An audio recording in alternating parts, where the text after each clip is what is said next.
How do you kill a 40-foot whale from a boat made of sealskin, with no engine, no steel, and a harpoon somebody carved by hand? I went north to find out. What I watched was older than almost anything else people still do on this earth, and it did not start on the water. It started weeks earlier, on land, with a needle. And by the end of it, I understood that the hardest part of hunting a whale this big is not the whale at all. I got to the community 4 days before anyone went near the sea. I had assumed, the way you assume things when you know nothing, that a whale hunt was a boat and a spear and a lot of luck.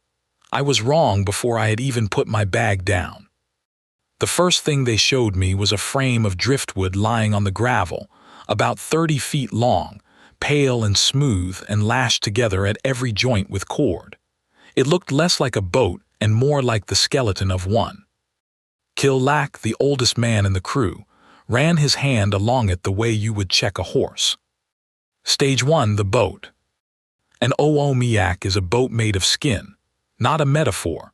Real skin from real animals stretched over that wooden frame and sewn until it holds the sea out. The skins come from the bearded seal, and it takes 6 or 7 of them to cover one boat. They are scraped and soaked and worked by hand until they are soft, and then the women of the community sew them together with a stitch I could not follow even watching it from a foot away. The thread is not thread. It is sinew, taken from along the spine of a caribou, split fine and rolled against the cheek. And here is the part that stopped me. The stitch they use to join the skins does not go all the way through.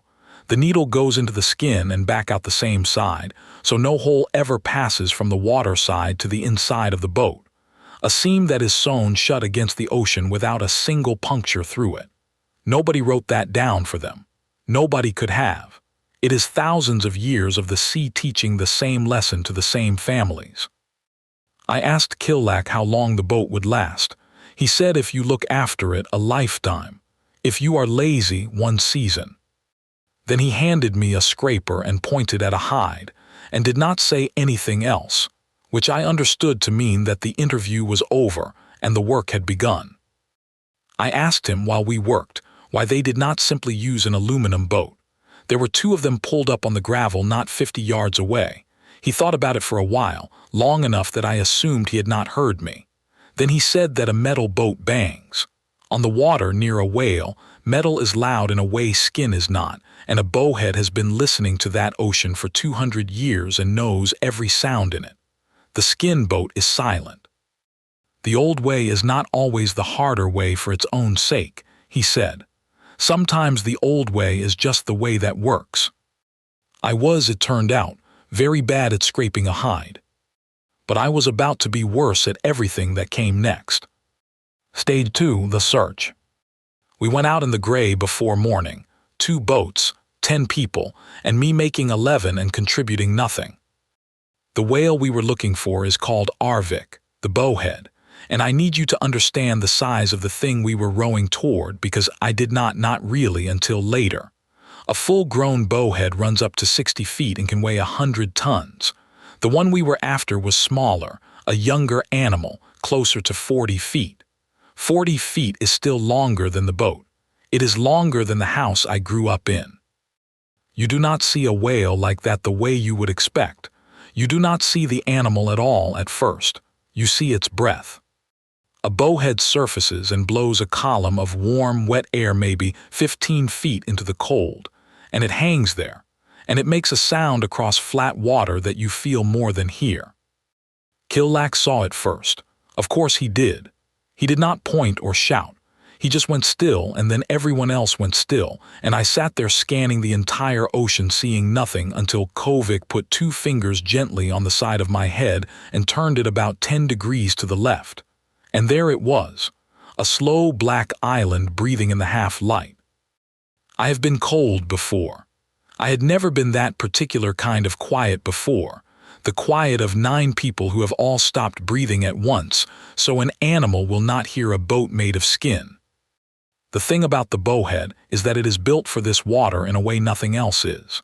Its skull is shaped like the front of a ship, and it uses that skull to break up through sea ice more than 2 feet thick to breathe. It has the longest baleen of any animal alive, plates in its mouth that can run 17 feet, and it was very nearly wiped off the earth for exactly that, because commercial whalers wanted the baleen for corset stays and buggy whips 150 years ago. And there is one more thing about the bowhead that I did not know, and that I have not been able to stop thinking about since. It is the longest living mammal on the planet, not by a little. A bowhead can live past 200 years.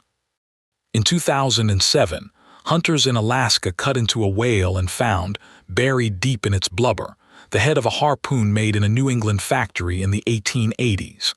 That whale had been struck once and swum away, and lived more than a century with that iron inside it before it met a second crew. The animal we were rowing toward might have been older than the country I flew in from. You row a little differently, once you have thought about that. But we were not there for baleen. We were there for something the whole town would eat. And to get it, someone was going to have to get close enough to a 40-foot animal to touch it with a spear. Stage 3, the harpoon.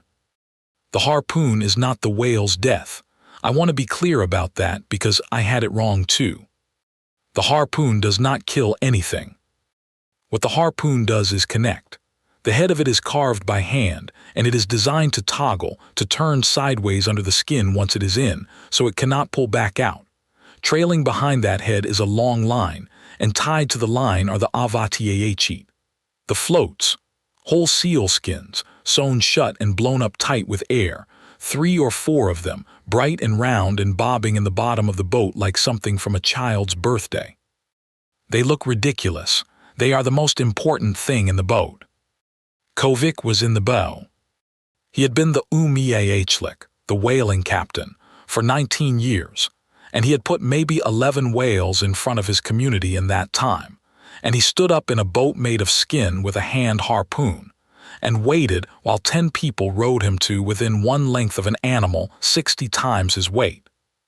He did not throw it from distance. That is the movies. He waited until we were close enough that I could see the barnacles, close enough that the smell of the whale's breath was in my mouth, and then he drove the harpoon down with both arms and all his weight and every one of those years behind it.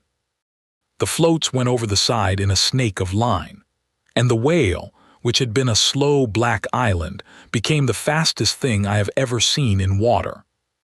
Before I show you what those silly-looking floats actually do, and it is the cleverest thing in the entire hunt, one quick thing. If you would come out on the next one with me, subscribe. That is all. Now hold on because the line is running. Stage 4, the hold. Here is the genius of it. Here is the 1,000 years. A harpooned whale wants to do one thing. It wants to dive, deep and long, down to where the boats cannot follow and wait you out. A whale can hold its breath far longer than any person can hold a boat in one place. If it gets deep and stays down, you have lost it, and worse, you have left a wounded animal in the sea, which is the thing no one out there will accept.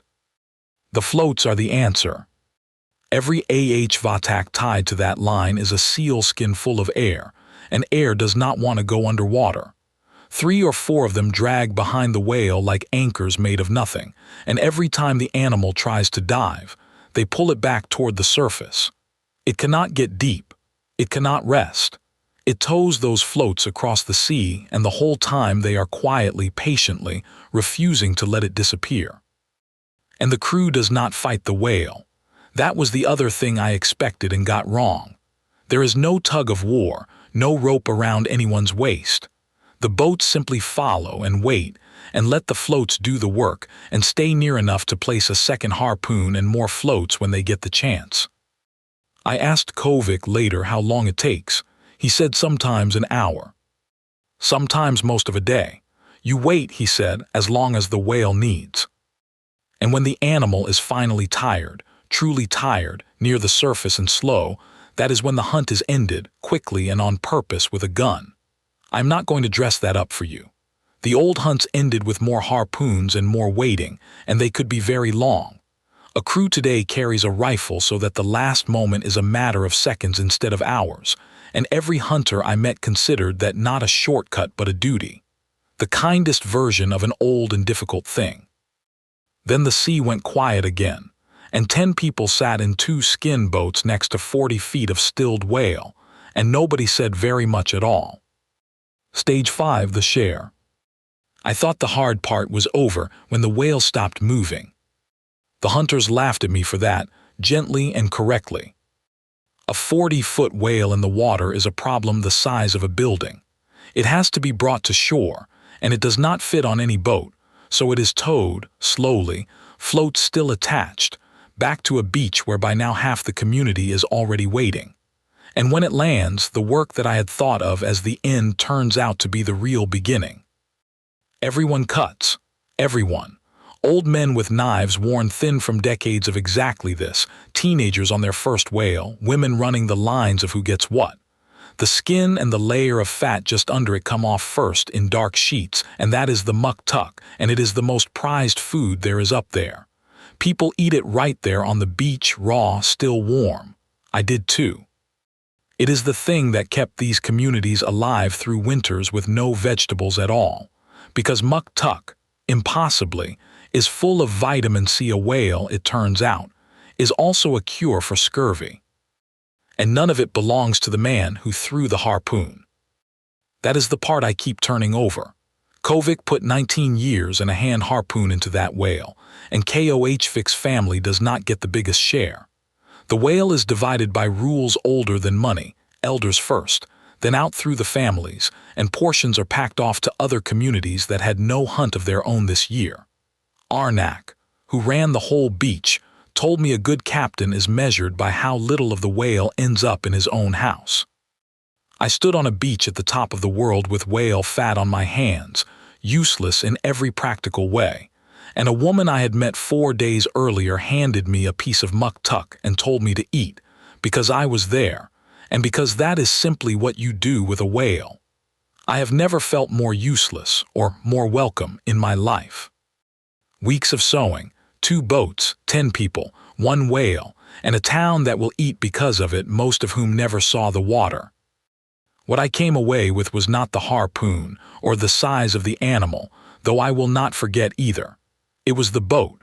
It was the fact that the whole impossible thing rests on a seam sewn by hand so carefully that the ocean cannot find its way through a single stitch. The hunt does not begin when you see the whale. It begins weeks earlier, with a needle and a piece of caribou sinew, and someone patient enough to do it right. What is the most useful thing anyone ever taught you to make with your hands? I read every single one. Next time, we go under the ice instead of on top of it, after something you would never believe a person could catch by hand. Subscribe so you are in the boat when we do. Thank you for coming out onto the water with me. And out there, nothing is wasted. Not the animal, not the daylight, not what the old people knew.